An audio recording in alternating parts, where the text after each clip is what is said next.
Hello friends, online classes YouTube channel में आप सभी का स्वागत है। तो फ्रेंड्स, यहाँ पे देखिए साइंस का मोस्ट इम्पोर्टेंट टॉपिक है साउंड, ध्वनि। इससे रिलेटेड जितने भी क्वेश्चंस है उन सभी क्वेश्चंस को मैंने इस वीडियो में कंप्लीट कवर किया है। ये देखो, साइंस का आप अच्छे से जानते हो कि कोई सा भी एग्जाम दो, जनरल साइंस के क्वेश्चंस हर एग्जाम में पूछे जाते हैं। चाहे आप रेलवे के किसी भी एग्जाम की तैयारी कर रहे हो, चाहे एसएससी का कोई भी एग्जाम हो, चाहे पुलिस का हो, चाहे एलडीसी का हो, हर एग्जाम में यहाँ से क्वेश्चंस आते ही आते हैं। तो फ्रेंड्स, बिना किसी देरी के सेशन को स्टार्ट करते हैं। आपको करना क्या है, वीडियो को स्टार्टिंग से लेकर लास्ट तक कंप्लीट देखना है ताकि आपका ये टॉपिक अच्छे से क्लियर हो जाए। साथ ही साथ इस टॉपिक से रिलेटेड सारे क्वेश्चंस आपके कंप्लीट कवर हो जाए। तो ये देखिएगा फ्रेंड्स, फर्स्ट क्वेश्चन जो है ये आपके सामने आ चुका है। आपसे पूछा गया है कि जो ध्वनि है ना, साउंड, इसका बताना है, इसका जो तत्व होता है वो किस पर डिपेंड करता है। इस क्वेश्चन का आंसर बताइएगा। वेरी वेरी इंपॉर्टेंट, मार्क करना है। देखो, ध्वनि की बात करें तो इसको अपन साउंड बोलते हैं। धातु की बात करें तो इसे अपन पिच बोलते हैं। ये किस पर डिपेंड करता है? ऑप्शन है आवृत्ति, तीव्रता, वेग या फिर आयाम। तो फ्रेंड्स, राइट आंसर हो जाएगा ऑप्शन ए, आवृत्ति। आवृत्ति जो है इसको फ्रीक्वेंसी भी बोलते हैं, तो इसलिए मैं इंग्लिश में फ्रीक्वेंसी बोलते हैं। तो यहाँ पे एफ से अपन ने डिनोट कर दिया है। ठीक है, फ्रीक्वेंसी ध्यान रखना, फ्रीक्वेंसी करेक्ट आंसर है। अब होता क्या है, देखो यहाँ पे ध्यान रखना, अगर आपकी फ्रीक्वेंसी जो है ना वो हाई है तो जो पिच है, पिच जिसको तातु बोलते हैं, वो भी हाई होता है। अगर मान लो फ्रीक्वेंसी जो है, फ्रीक्वेंसी वो आपकी लो है, तो जो पिच है ना तातु, वो भी लो होगा। ठीक है, तो अब क्लियर हो गया होगा ये क्वेश्चन कि ध्वनि जो है, साउंड, उसका जो तातु है, पिच, वो डिपेंड करता है फ्रीक्वेंसी पे। कैसे डिपेंड करता है? फ्रीक्वेंसी हाई होगी तो तात्व जो है, पिच जिसको बोलते हैं, वो भी हाई होगा। ध्वनि जो है यानी फ्रीक्वेंसी कम होगी तो जो तात्व है, पिच, वो भी कम होगा। ओके, चलो नेक्स्ट क्वेश्चन। प्रतिध्वनि जो है इसका कारण बताओ, क्या है इसका कारण? ध्वनि का परावर्तन, ध्वनि का अपवर्तन, या फिर ध्वनि की चाल, या फिर व्यक्तीकरण। तो राइट आंसर यहाँ पे हो जाएगा, देखो यहाँ पे प्रतिध्वनि जो है ना, इसका कारण होता है ध्वनि का परावर्तन। तो right answer option A correct answer है। Next question very very important, mark करना। और आपको बताना है कि साउंड तरंगे, जिसको अपन साउंड वेव्स बोलते हैं, ये किसके कारण प्रतिध्वनि, जिसको अपन इको बोलते हैं, ये उत्पन्न करती हैं? अपवर्तन, विवर्तन, परावर्तन, या फिर इनमें से कोई भी नहीं। तो फ्रेंड्स, पिछले क्वेश्चन में भी अपन ने देखा था, तो करेक्ट आंसर यहाँ पे ऑप्शन सी है, परावर्तन। देखो, जो ये साउंड वेव्स होती है ना, ध्वनि तरंगे, ये क्या है, परावर्तन जो होता है उसके कारण इको जो है, प्रतिध्वनि जिसको बोलते हैं, ये उत्पन्न करती हैं। Option C. नेक्स्ट क्वेश्चन, साधारण बातचीत में ध्वनि की तीव्रता यानी कि साउंड इंटेंसिटी जो है वो कितनी होती है? नॉर्मल जब से आप बातचीत करते हो तो उसमें ध्वनि जो है, साउंड, उसकी इंटेंसिटी की बात करें तो ये 30 से 40 डेसिबल होती है। 30 से 40 डेसिबल, तो ये ध्यान रखना।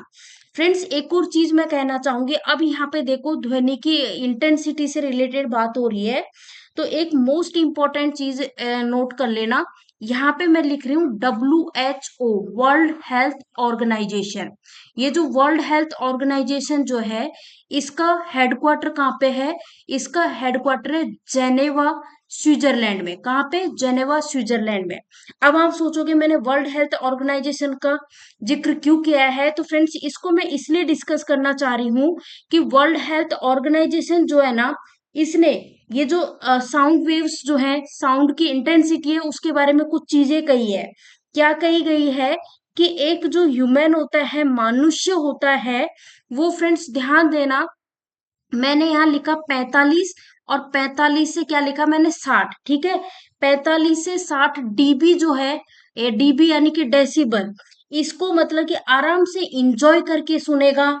और इसके बाद एक चीज ध्यान रखना, अगर जो साउंड की स्पीड जो है, साउंड की इंटेंसिटी है, वो अगर ज्यादा हो जाती है, कितनी, 75 डीबी, यहाँ पे मैंने क्या लिखा, 75 डीबी।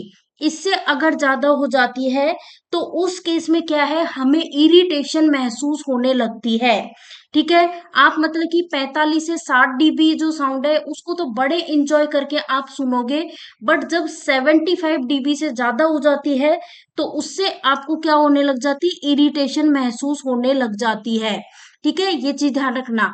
और अगर साउंड जो है वो 85 डीबी से ज्यादा है तो उस केस में आपके कान से खून निकलने लग जाता है और बहरा होने की संभावना भी रहती है।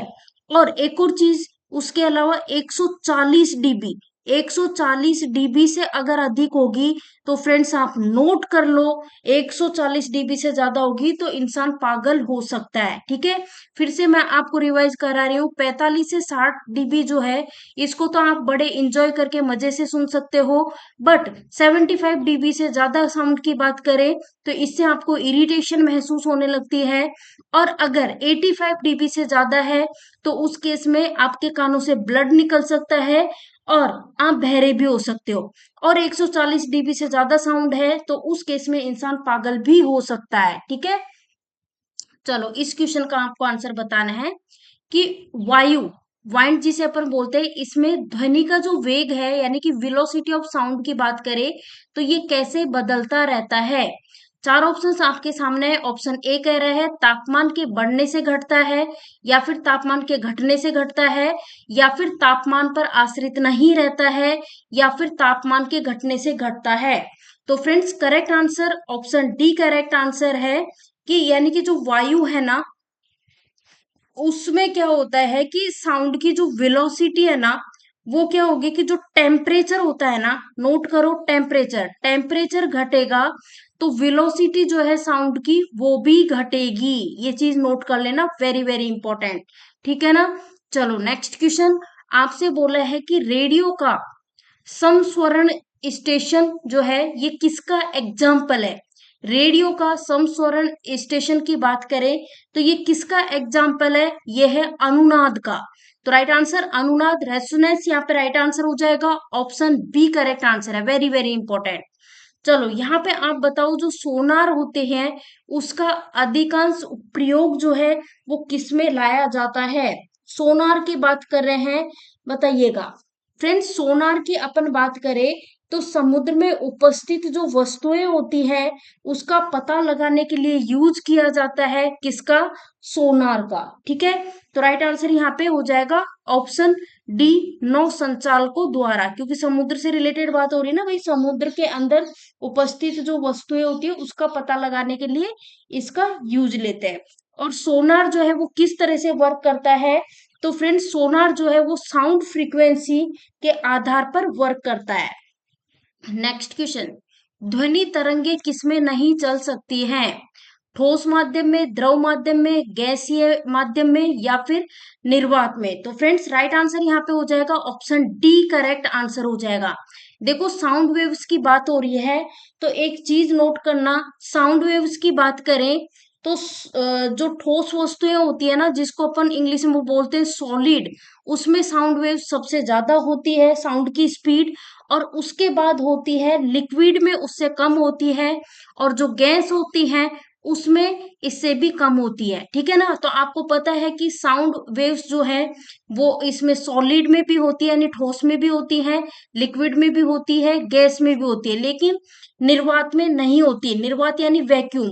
अब यहाँ पे देखो जैसा कि मैंने बताया साउंड वेव जो है सॉलिड यानी ठोस जो वस्तुएं होती है उसमें सबसे ज्यादा होती है, तो ठोस में भी किस में होती है सबसे ज्यादा, भाई एल्यूमिनियम में होती है, एल्यूमिनियम में। इसीलिए जो लाउड स्पीकर होते हैं ना उनको किसका बनाया जाता है, एल्यूमिनियम का बनाया जाता है। और जो लिक्विड वस्तुएं होती है लिक्विड में किस में होती है ज्यादा, तो लिक्विड में होती है जो समुद्री जल होता है ना जिसको आप बोलते हो सी वाटर, क्या बोलते हो, सी वाटर में होती है। ठीक है, और जो गैस होती है गैस में सबसे ज्यादा जो साउंड की स्पीड होती है वो किस में होती है, तो फ्रेंड्स गैस में होती है, हाइड्रोजन में होती है। और गैस में सबसे कम किस में होती है, कार्बन डाइऑक्साइड में होती है। तो मैं उम्मीद कर रही हूँ फ्रेंड्स सारी चीजें आपकी क्लियर हो रही हैं। अच्छा ये बताओ इको साउंडिंग जो है वो किसके लिए प्रयोग होता है, इको साउंडिंग। आप नोट कर लेना, इको साउंडिंग की बात करें तो समुद्र की जो गहराई है उसको मेजर करने के लिए इको साउंडिंग जो है इसका प्रयोग होता है। तो राइट आंसर, इको साउंडिंग जो है वो समुद्र की गहराई को मेजर करने के लिए यूज किया जाता है। नेक्स्ट क्वेश्चन, पराध्वनिक विमान किससे उड़ते हैं? ऑप्शन ए का है ध्वनि की चाल से, ऑप्शन बी ध्वनि की चाल से कम चाल से, या फिर ध्वनि की चाल से अधिक चाल से, या फिर प्रकाश की चाल से। तो फ्रेंड्स, पराध्वनिक विमान जो होते हैं इसकी हम बात करें तो ध्वनि की जो चाल है उससे अधिक चाल से उड़ते हैं, ऑप्शन सी। नेक्स्ट क्वेश्चन, पराश्रव ध्वनि जो है, पराश्रव तरंगे ये मनुष्य के लिए कैसी होती हैं? पराश्रव की बात कर रहे हैं, बताइएगा राइट आंसर क्या होने वाला है। ऑप्शंस आप सभी के सामने दिए गए हैं। सुनी जा सकती है, नहीं सुनी जा सकती, या फिर कभी कभी सुनी जा सकती है, या फिर इनमें से कोई भी नहीं। पराश्रव की बात करिए तो करेक्ट आंसर यहाँ पे क्या हो जाएगा? आंसर यहाँ पे हो जाएगा ऑप्शन बी, करेक्ट आंसर हो जाएगा, नहीं सुनी जा सकती है, नहीं सुनी जा सकती है।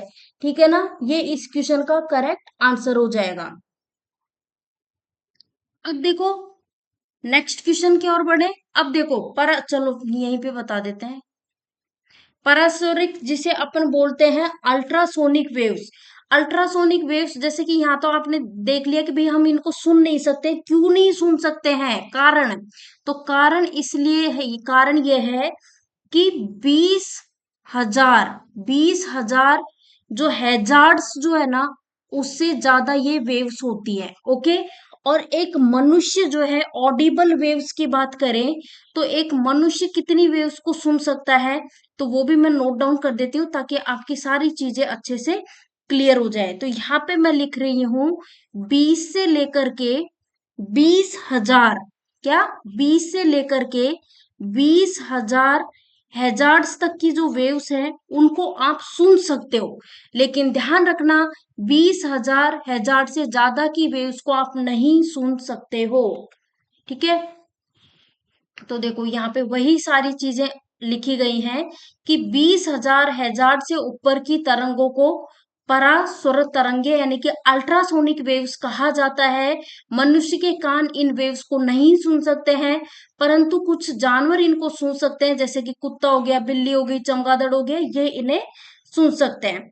और ये जो अल्ट्रासोनिक वेव्स जो हैं इनकी बात करें तो गॉल्टन की सीटी के द्वारा और दाब वैद्युत प्रभाव की विधि द्वारा क्वार्ट्ज के क्रिस्टल के कंपन जो है उससे उत्पन्न करते हैं।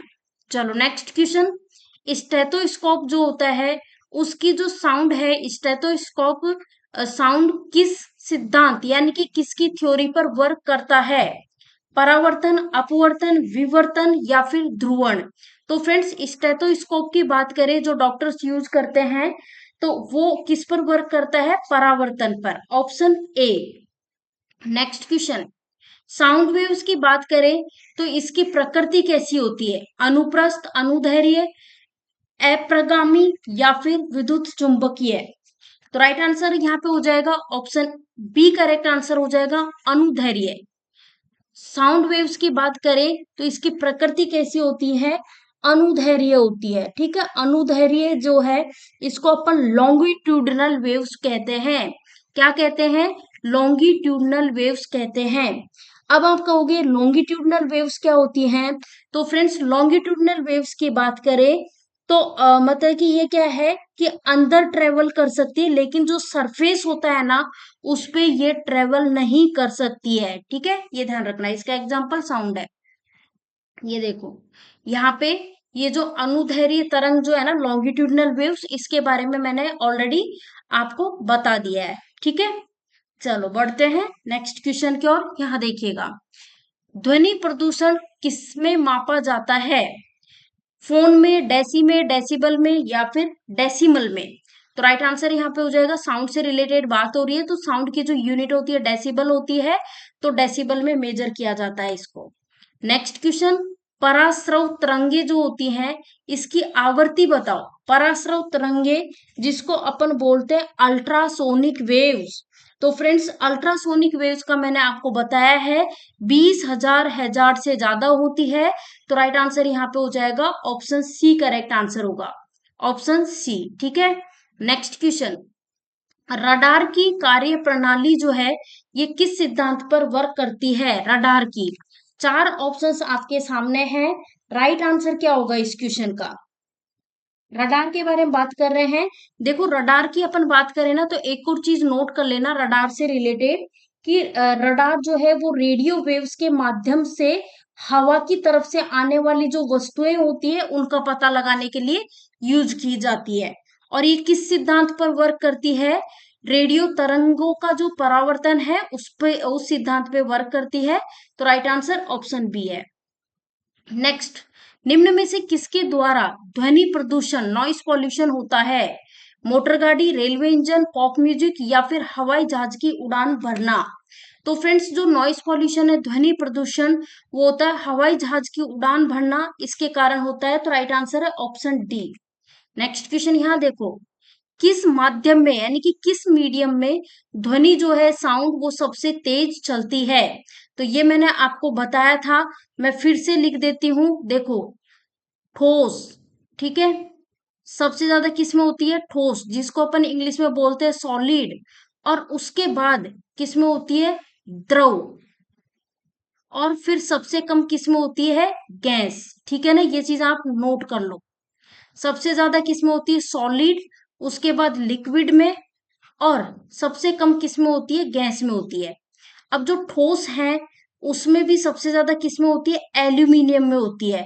इसीलिए जो लाउड स्पीकर होते हैं वो एल्यूमिनियम के बने होते हैं। और लिक्विड में सबसे ज्यादा किसमें होती है? सी वाटर, समुद्री जल में।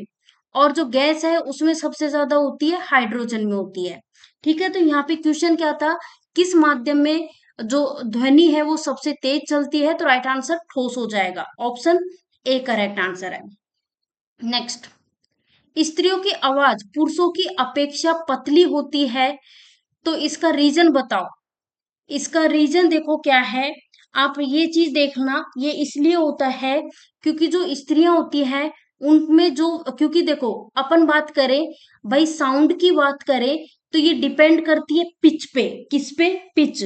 और जो पिच होती है ना, पिच, वो किस पर डिपेंड करती है? पिच डिपेंड करती है फ्रीक्वेंसी पे। किस पे? फ्रीक्वेंसी पे।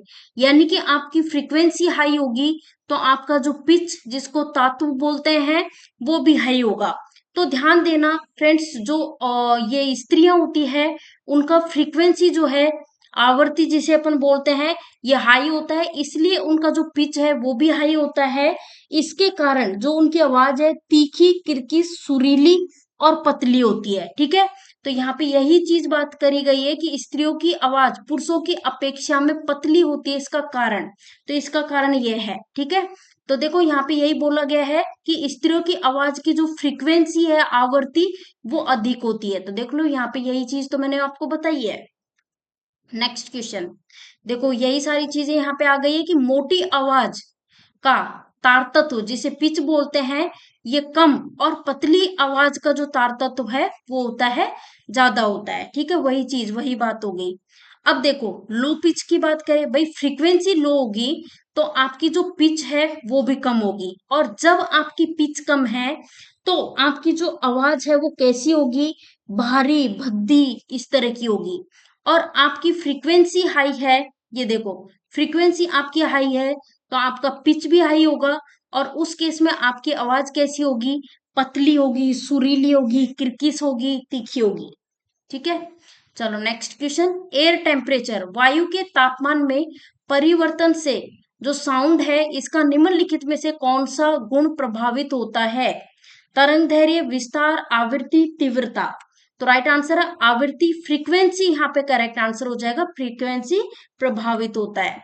नेक्स्ट क्वेश्चन, डॉपलर इफेक्ट का किससे संबंधित है ये बताओ। फ्रेंड्स डॉपलर इफेक्ट जो है वो ध्वनि से संबंधित है। तो राइट आंसर ऑप्शन ए। अब आप कहोगे कि हम जानते ही नहीं है डॉपलर इफेक्ट क्या होता है। तो फ्रेंड्स आप नोट डाउन करो, जैसे मान लो आप यहाँ पे खड़े हो, ठीक है, जैसे ये आप हो, आप खड़े हो यहाँ पे, और फ्रेंड्स ध्यान दीजिएगा ये क्या है? एक ट्रेन है। ये क्या है, एक ट्रेन है। ओके, अब ये ट्रेन आ रही है, अब ये ट्रेन आ रही है, जैसे ये ट्रेन यहाँ पे है, तो अब जैसे ट्रेन ने सीटी दी पी, तो अब दूर से आपको थोड़ी हल्की सुनाई दी। फिर ये ट्रेन यहाँ आ गई, यहाँ की सीटी दी तो आपको तेज सुनाई दी। फिर ये ट्रेन यहाँ आ गई, यहाँ की सीटी दी तो आपको और तेज सुनाई दी। फिर यहाँ की सीटी दी तो आपको और तेज सुनाई दी। यानी कि जो इसके जो ये है ना साउंड, उस ध्वनि उसमें क्या लगातार चेंज हो रहा है। चेंज कैसे हो रहा है, जैसे जैसे ये मूव कर रही है, जैसे जैसे आगे की तरफ आ रही है, तो इसकी साउंड में क्या हो रहा है, चेंज हो रहा है। तो जब भी कोई ऑब्जेक्ट जो होता है वो गति में होता है, अब देखो ये ट्रेन चल रही है ना, यानी कि गति में है।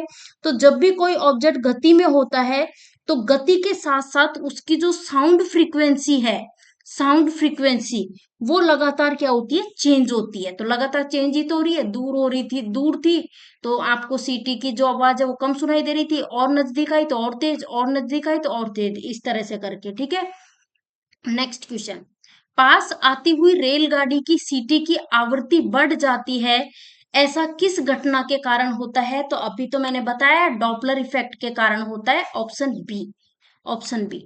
नेक्स्ट क्वेश्चन, किसी ध्वनि स्रोत की आवृत्ति जो है, कोई भी जो किसी ध्वनि की स्रोत की आवृत्ति फ्रीक्वेंसी में होने वाले जो उतार चढ़ाव है, उनको क्या कहते हैं? तो वही बात है, कैसे ही घुमा के पूछ ले, आंसर होगा Doppler effect, option B. Next question, निम्न दरों में से ये बताओ कि सबसे तेज यात्रा किसमें होती है? स्टील, वायु, निर्वात या फिर जल? तो फ्रेंड्स, सबसे तेज जो यात्रा है वो होगी, किसमें होगी? सबसे ज्यादा साउंड जो साउंड है ना, साउंड स्पीड, वो किसमें होती है? स्टील में होती है। जो ऑप्शंस दिए गए हैं उनमें यहाँ पे बात कर रहे हैं। अच्छा ये बताओ, चमगादड़ अंधेरे में उड़ सकता है, क्यों उड़ सकता है, कारण बताओ। ये तो आप सभी को अच्छे से पता होगा, बहुत ही इंपॉर्टेंट क्वेश्चन है।